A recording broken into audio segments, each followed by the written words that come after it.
Hello everybody, welcome back for another video.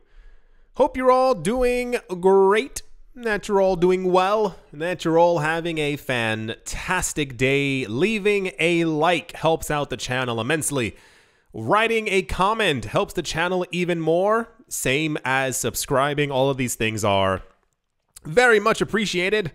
Welcome back to another News I Missed, where I go over, news I missed. And without further ado, let's jump right into it. US cryptocurrency exchange giant Coinbase is launching a new initiative to help encourage more transparency among firms in the industry, particularly in regard to proof of reserves. In a blog post, Coinbase says it's exploring new ways to prove reserves using more crypto-native methods, plus announcing a $500,000 developer grant program to encourage others to do so as well. Coinbase says following the collapse of FTX, investors in the space deserve assurance that they'll have the ability to withdraw their funds after depositing to centralized platforms. Many years ago, the idea of proof of reserves was also a very hot topic. The idea being, how do we know that this cryptocurrency exchange actually has the crypto that they claim to have? There were many attempts over the course of a couple of years for people trying to initiate what we would call a bank run, but they were called cryptocurrency runs, or a run on the cryptocurrency exchange, where they were trying to encourage people of a particular exchange to take off as many of their coins as possible in an attempt to see if the crypto exchange at some point would say, like, denied, error, can't take it off, and therefore that would prove if the exchange had their money or not. This was no longer seemingly a big deal until roughly around 2019, beginning of 2020, where everyone just seemingly kind of stopped talking about it. It was no longer an issue, which is in essence also a gigantic problem, because I feel like in a space that is supposed to just be about rapid amounts of transparency as far as like where the coins are going, this wallet, how many coins does X wallet have? Now, following the 6-week dramatic soap opera collapse of FTX, now all the crypto exchanges are doing their absolute best. I rolled my eyes, you couldn't see it, of them talking about how they're going to be now showing exactly how much money they have on the exchange, or now they're going to be looking for decentralized ways for people. It's all a bit show toony for me, like someone dancing on a stage being like, oh, that's the worst thing that ever happened. Now this should have been done before. This should have been done years ago. We should have known from the get-go exactly how much coins a crypto exchange has, and even more so, there were exchanges before who actually told us what their wallet addresses were, which is great, because if you are holding the coins of tens of millions, of 50 million, 100 million people, please let people know that you actually are holding their cryptocurrencies and not something else. That's why I did tip my hat a couple of times.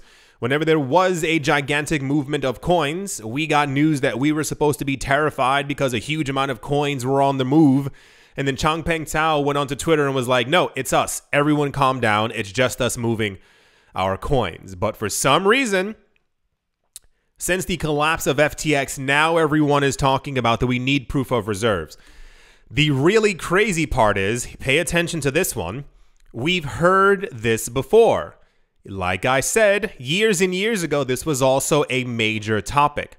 The issue is that people simply forgot, and then crypto exchanges never showed their proof of reserves. So it was like, will they actually do it this time? In 12 weeks' time, if we have another dramatic, crazy, horrifying, whatever event in the cryptocurrency space, and people focus on that new thing and forget about FTX, will exchanges then also forget that they told us that they were going to be hyper transparent, like they also told us in 2017, 18, 19, and 20? Cycles. It's always the same cycles over and over and over. The cryptocurrency space just is on repeat. The firm has listed several general suggestions for how proof of reserves could be done in the future, including on-chain address disclosure with proof of access to the address's private key. This was said by Coinbase's Chief Security Officer, Philip Martin. He said one silver lining in the collapse of FTX is a huge focus on transparency into the assets and liabilities of different crypto firms. At Coinbase, we believe that you deserve the best of both TradeFi and DeFi.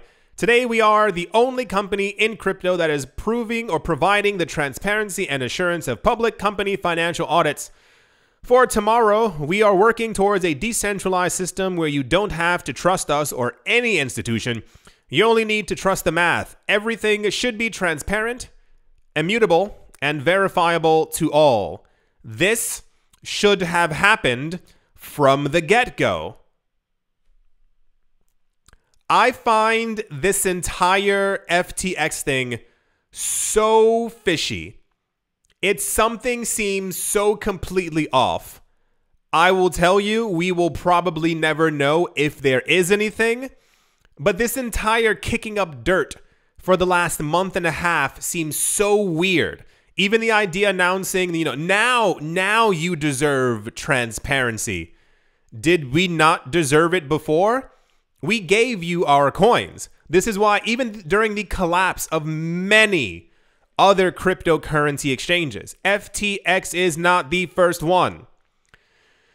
There was also never a real discussion of they collapsed because they didn't have the money. And now it's so weird, it's so odd. It seems almost like the cryptocurrency space is like now trying to openly like police itself, or like trying to prove that we got it and we can definitely do it. It's all very, very weird. So let's see by February, because I do not work for or in, and never have I worked with a cryptocurrency exchange, but I feel like any type of proof of reserves information should be almost near immediate. Like, they know how much they have. Should they not simply be able to give us a screenshot? I'm not asking, I'm not asking for like deep information, but I'm pretty sure each crypto exchange should have around 100 hot wallets, maybe 200 or 300, I'm hoping, cold wallets with tons of storage. And they should be able to say, hey, here's the initial ones. We're working with other people to make sure that everyone gets the information. It shouldn't take that long.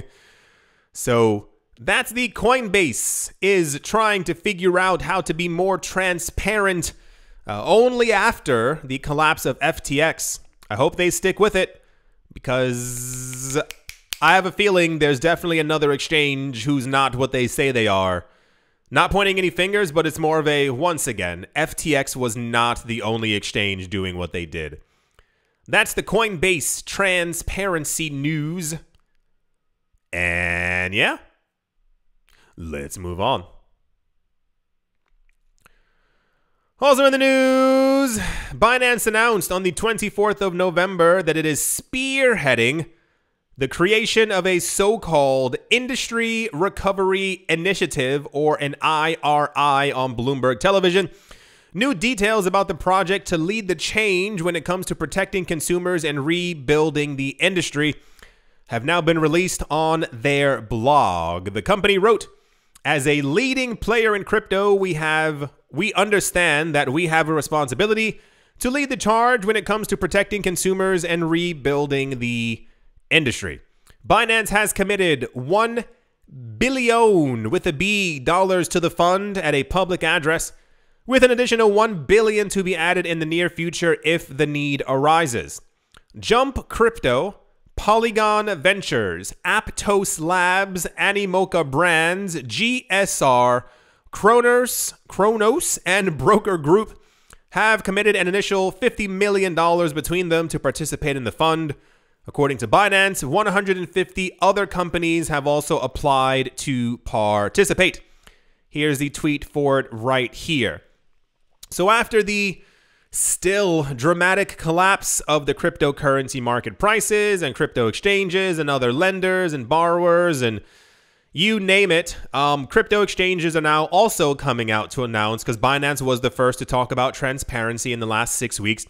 Now we also have the discussion of, well, what do we do when people collapse? How do we help them? So in true or untrue, weird Robin Hood fashion, a lot of cryptocurrency companies have not only announced that they're going to be buying up these companies that have collapsed, which is also very fishy because they're getting it no longer at the $3 billion valuation. They're now getting it at $5 million, which is a dramatic drop. But also this idea of, in the future, if someone else collapses, they can then go to Binance and the other industry players to say, please help us. We've done something terrible. We need help. In an effort to, in the future, should there be, and when there is, understand that this keeps happening over and over. When there is another collapse, it won't be as calamitous, and they can simply go directly to Binance and say, help us, so that it doesn't have to make it into the news, and everyone doesn't have to panic and be told to sell off their crypto. So cool. I think it's great. I think crypto is still obviously a very new industry, and I love initiatives like this. I just wish that these things had happened before the end of the world collapse of cryptocurrency markets, as it were. That's the Binance $1 billion IRI fund. Yeah. Let's move on.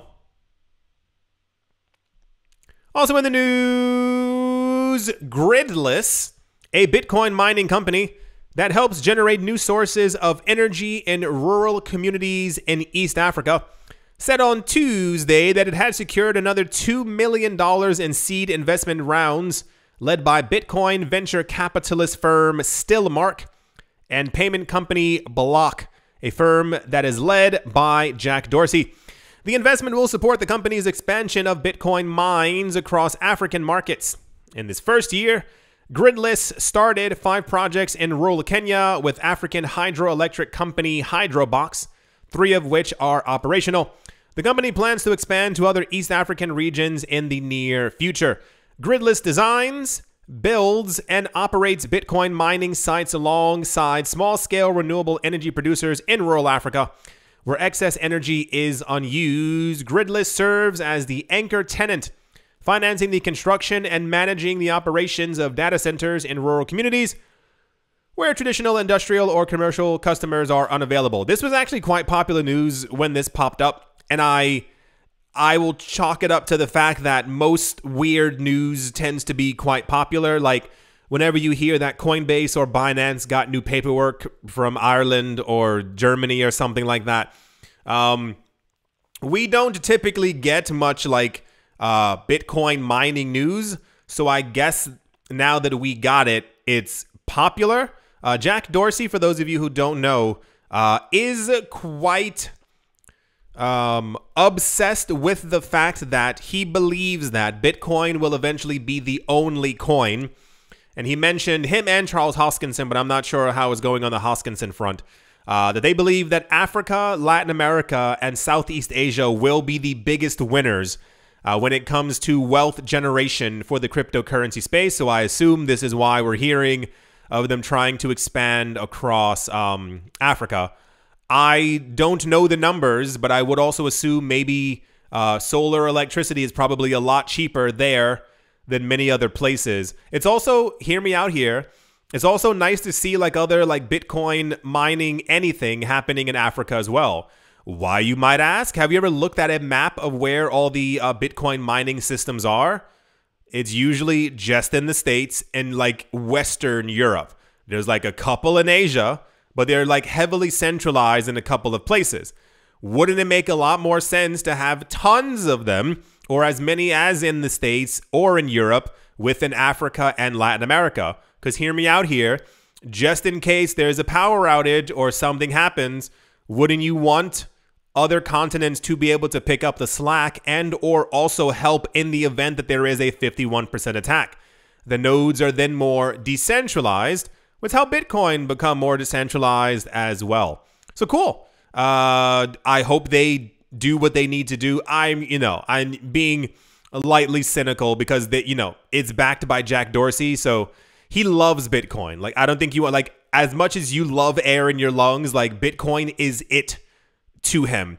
So I assume this initiative will do just well over the next couple of years. That's the gridless Bitcoin mining in Africa news. Yeah. Let's move on. Also in the news, Consensus, the company behind MetaMask, said on Tuesday it will be releasing a series of updates to the platform in response to user backlash regarding its data collection practices. In a statement, the company explained how and why it was sharing MetaMask user IP information with Infura, that is INFURA, the consensus-made RPC remote procedure call service for reading and writing data to the Ethereum blockchain.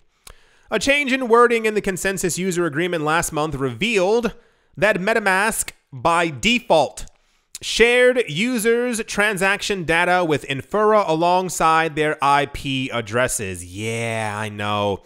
The revelation sparked outrage. It shouldn't. In the vocal corner of the crypto community, with some users worrying aloud that their transaction data was not as private as they assumed. What do I always say, and what have I always said?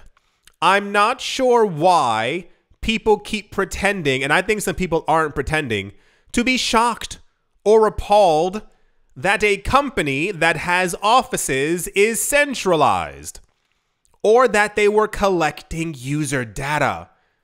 Have you ever heard the saying, if there is no fee or price to use something, you are the product?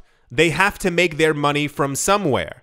The way that tons of companies work, you can use our website. You can even use this regardless of if they have other things on their website.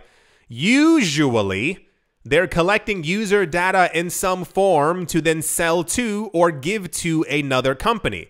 I do not know exactly what MetaMask was doing with user IP data or any other information they might have been collecting, but you should not be surprised. Is this terrible? Absolutely. Because MetaMask is touted as this super amazing decentralized thing that we can all use on our computers and we can store our NFTs on and we can do this and you can trade and you can so and so, you can blah, blah, blah, blah, blah, you name it. So when I saw this news, I was like, oh, well, that makes a lot of sense. But the really weird part is the constant anger that people have. You thought that MetaMask was the most decentralized thing on the planet? I don't get the mindset of people within this space. I think what it is, personally, I think that so many people don't understand what decentralization actually means in the context of actual decentralization. If you have an office, if you have a desk, if you have a place where I can send mail to your company, that stops, period. That stops the idea of decentralization usually for me. If the coin or project is run by the community, if you yourself can create a node or run a validator yourself for a coin or a project, that equals decentralization. If you cannot do that, that equals centralization. It is quite clear.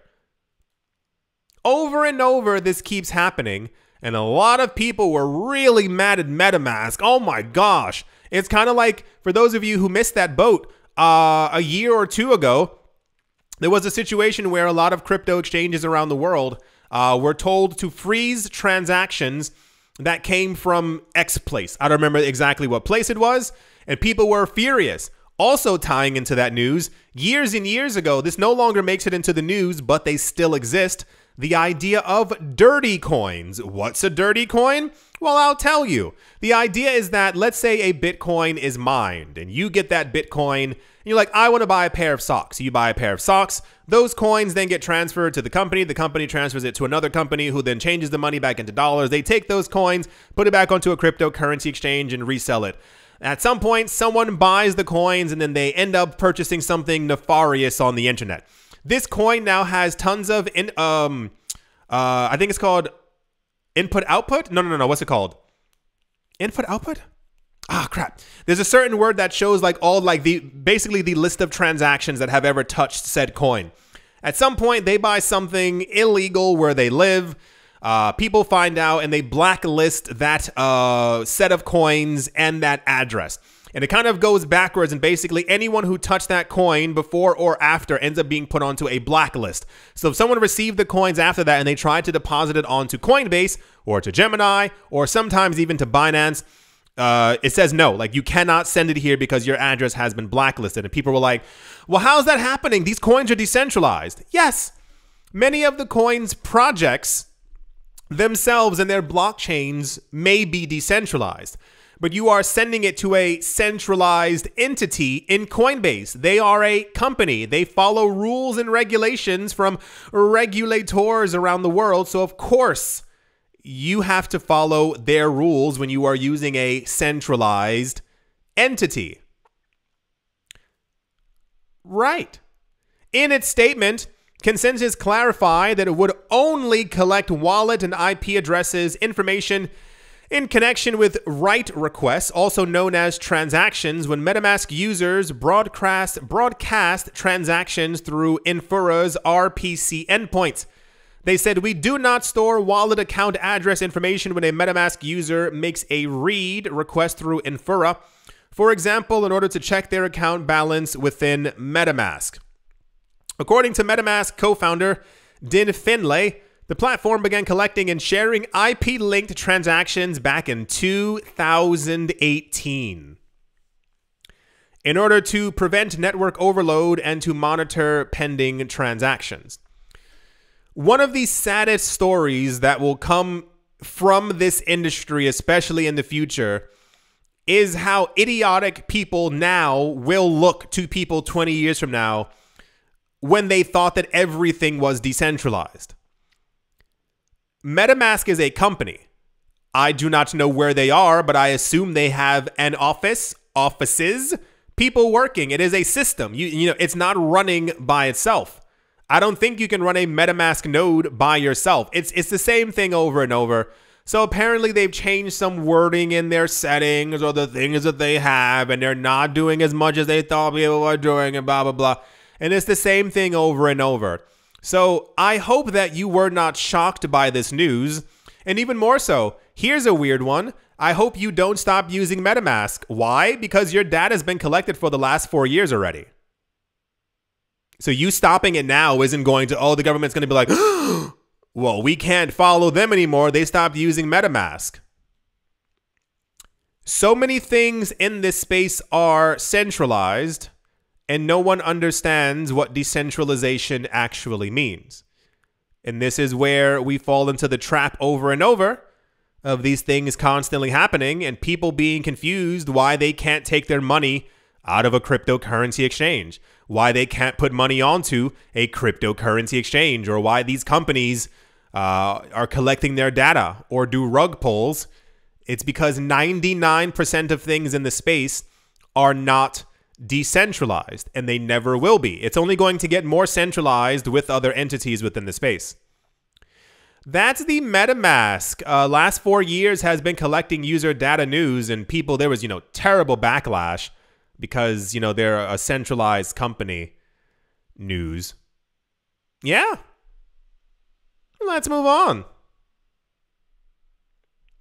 Also in news, while the cryptocurrency market is facing a massive winter, blockchain platform Polygon is increasingly focused on expanding its ecosystem through key partnerships. On Tuesday, it says December 9th, that is completely incorrect. Polygon joined hands with Warner Music and LGND Web3 music platform. Is that supposed to be Legend?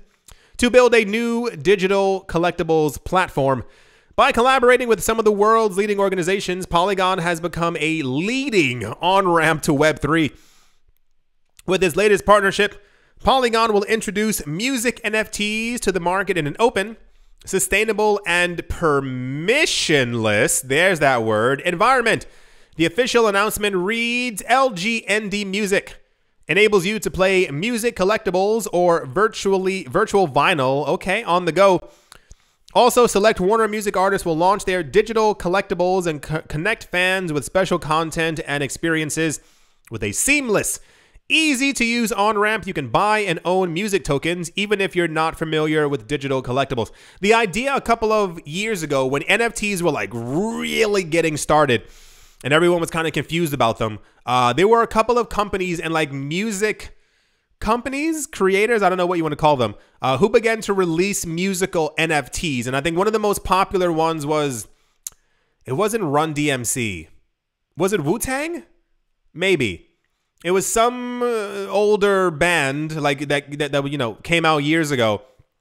And basically the music that they released as an NFT is kind of like all there is. So, like, let's say you go into the radio, if no one uses the radio, or like you're on Spotify or something like that. You're listening to a song. You can listen to it as many times as you want. The idea for the NFT one is like if there's an edition of 10,000 of these songs, only 10,000 people can ever own that actual piece of this. It's a very fascinating idea. But we're also moving into this interesting advancement in NFT technology. Like we had news yesterday or the day before. Like they're trying to now integrate it into like Windows platforms and stuff like that. So you can actually play your NFTs on Windows computers and all these other things as well, because NFT music is going to become a big thing. Like artists will begin to release their songs as NFTs. And if you're a really big artist, if you're one of the people who owns that song, one of 10,000 people or one of 1,000 people, it's going to be worth a lot. But we're also starting to see the idea of the creation of like NFT movies. So like, let's say like a, you know, M. Night Shyamalan is the only person I can think of, like creates a movie and it's in NFT form. Only people who have that NFT will have essentially only have access to that movie. So quite fascinating. I think this is going to be, I think it'll work very well. I think when it comes to actually, what's the word? Marketing NFTs, it doesn't take a lot. It just takes some level of scarcity. And especially in this world, in the musical and you know, movie world, if you get the right celebrity to like launch something and that goes crazy, then every other celebrity begins to do the exact same thing. And then before you know it, everyone's releasing their own musical NFT. So cool. Polygon has now partnered with Instagram, Facebook, JP Morgan Chase, Disney, and now Warner Music. Unsurprising. It's Polygon. Like I told you all before, Polygon is the scaling solution we were waiting for since 2016. The Ethereum blockchain still has not gotten there completely, but Polygon is it. Yeah, that's the Polygon news. And let's move on. Also sure, why not? Coinbase is adding 3 additional under-the-radar coins, understatement, under-the-radar coins, to its listing roadmap. They have announced that they are going to be adding Magic. Like it's called Magic. Rocket Pool. That is the word rocket. And then like swimming pool. And Aragon. Yeah, are now on their roadmap. Magic is the token used to operate something called Treasure, a decentralized video game console. Never heard of it, but it says video game, so I am slightly interested. Aragon is a decentralized governance platform on the Ethereum block. I haven't seen the word Aragon since 2017. That was like a really hyped coin. It was Aragon, and what was the other one? There was like a prediction platform where basically you could like say what you thought about the outcome of something happening. Like, will the next iPhone drop on the 21st of October? And you were able to like, you know, and if you won the prediction, then you ended up winning. But what was it? What was it called? It was Aragon and I don't remember. Rocket Pool is a decentralized Ethereum staking pool. Okay. RPL, as they're calling it, the network's native utility and governance token. And then they talk about the price of it there. So Coinbase is the master at listing coins that no one is asking for. But in a, and I'm air quoting here, in a decentralized world, it should be this way. I used to hate a large number of altcoins. I still hate like 4 of them because they're absolute garbage. You know which ones they are. But listen, in a world where, you know, every coin has the chance to make it and every coin keeps saying that they're better than the other coin, Let them prove it. List everything so that we see in 5 to 10 years which coins were actual literal garbage that nobody wanted. So good job, Coinbase, on adding 3 more coins that nobody was asking for, while, here we go, at the same time delisting those 4 coins from their Coinbase wallet, which I still find kind of weird. For those of you who missed that, I think it was Lumens, XRP, Bcash, and Ethereum Classic have been delisted from the Ethereum wallet. I feel like it doesn't or shouldn't cost them anything to just simply keep running support for those wallets, because it's just a chain that no one's really paying for except for like the actual community. So I find it weird that Coinbase keeps adding all these other coins to their roadmap or even to their platform, but they drop support for 4 relatively popular coins. I always think something fishy is going on. I'm going to take my tinfoil hat off. That's the Coinbase is adding 3 more coins to their roadmap news. And yeah, let's move on. Also in the news, OKCoin Japan, a Tokyo-based, obviously, subsidiary of San Francisco-based crypto exchange OKCoin, has thanked the Shiba Inu community for its request to list the popular meme coin. They said, "Thank you for your valuable opinion." I love it. That's a very nice way of saying, like, dude, why'd you send so many messages? For months, the community behind the Dogecoin competitor, it's not really, I would not say that Dogecoin and Shiba Inu are competitors at all. I think they're actually just simply meme coins together. Like, I think there are multiple meme coins. Like, you got Dogecoin, Shiba Inu, Solana, Bitcoin Cash. Like, these are coins that are just memes. But I feel like they all exist in their own weird ecosystem. Like, Shiba Inu is like the coin burn coin, and like they're like the metaverse meme coin, while Dogecoin is like slightly more legitimate in that it's been around since 2013 and has the backing of like, I don't know. You get what I'm saying? Like, it's not, I don't consider them to be competitors at all. It's kind of like they're in their own space. Anyway, apparently they've been persistently asking Japanese trading platforms such as Bitflyer, CoinCheck, and OKCoin to list the token. As reported by You Today, BitPoint, a little-known trading platform, became the first Japanese exchange to list the SHIB token back in November. However, none of the big exchanges are yet to list Shiba Inu. I assume that a lot of that has to do with the fact that they probably can't or don't have the paperwork. The way that Japan works is that the government only allows a certain amount of coins to be listed on any exchange, like at all. I think only 16 coins are allowed within Japan right now.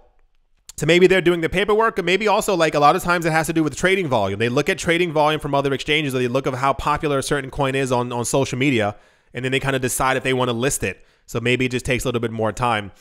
It says, as reported by You Today, Cardano, which is called the Japanese Ethereum, if any, no, like that entire sentence is wrong. First of all, Cardano will never be Ethereum. It will never, and you can't argue with me on that. It will, like, it literally is called Cardano. It will never actually be Ethereum. The other point is, Cardano's not from Japan. The company that made Cardano is called IOHK. It's Input, Output, Hong Kong. The Japanese Ethereum, I'm not understanding why that was even written. Started trading on Tokyo-based Bitbank. Japanese Ethereum? Trading on Bitbank and Coinbase Japan a couple of months ago as well. So, sure.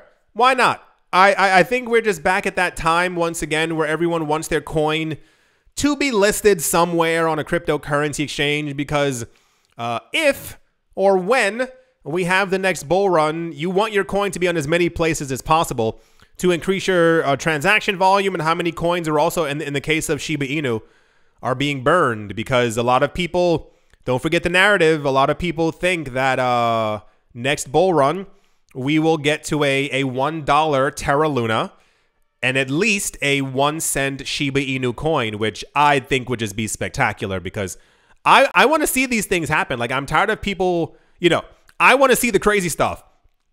I want to see these crazy coins and have like tons of people behind them. Like, I want to see a $10 Cardano because everyone's been talking about a $10 Cardano since 2010. I want to see a $20 XRP. I want to see a $100,000 Bitcoin, a $10,000 Ether. There's so many different coins. Like, I want to see them reach these actual numbers because, you know, everyone keeps talking about it, so it has to happen eventually, right? That's the people are apparently sending lots of messages and, what's the word? The word's not survey. I don't know. People keep asking to get Shiba Inu listed on the website, so hope it works. Yeah, that's the Shiba Inu news. And let's move on. Yeah, okay, Ethereum's just gone there. I do hope that you've all enjoyed. I do hope that you all are having a great day, morning, afternoon, evening, wherever you are, wherever you might be. I do hope it's absolutely spectacular. Thank you all once again for watching, listening, commenting, subscribing, and or supporting the channel. And I will most certainly be talking to you all soon. See you.